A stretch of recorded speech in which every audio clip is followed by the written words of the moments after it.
అది క్లియర్. అంటే బేసిక్‌గా మనకి మనకి లాభం వస్తున్నప్పుడు అంటే వీళ్ళు చెప్పేదేంటంటే భారతీయ జనతా పార్టీ తన స్వార్థం చూసుకుందని ఒక ప్రచారం చేస్తున్నారు. మామూలుగా అది నిజమే అనుకుందాం. అది నిజమైతే గనక అసలు ఈ దక్షిణాది ఈ 50% సీట్ల ఆలోచనే చేయకూడదు. ఎందుకంటే తమిళనాడు వీళ్ళనే నెత్తిన పెట్టుకోవట్లా.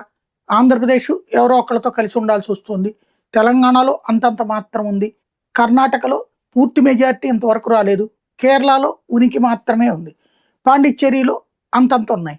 ఓవరాల్‌గా ఒక 10-20% చాయిస్ మాత్రమే ఉన్నటువంటి ఏరియాలు దక్షిణాదిలో ఉన్నాయి. అదే నార్త్ ఇండియాలో సీట్లు ఎక్కువ పెరిగితే ఇప్పుడు ఉత్తరప్రదేశ్‌లో 80 ఉన్నాయి. అక్కడ 120 130 పెరిగితే బీహార్‌లో అక్కడ జనాభా లెక్కల ప్రకారం 80 90 పెరిగితే అయన్నిట్లలో బాగా పుంజుకుంటది కదా! వాళ్ళకక్కడ ఆల్రెడీ బలం ఉంది గదా! అక్కడ సమాజ్‌వాదీ పార్టీ వీక్ అయ్యి ఉన్నది. అట్లాగే ఇటు తేజస్వి యాదవ్ వీక్ అయ్యి ఉన్నాడు. అటు పక్కన ప్రాంతాల్లో బెటర్ గదా వాళ్ళకి. కానీ వాళ్ళు ఆలోచన చేయలేదు.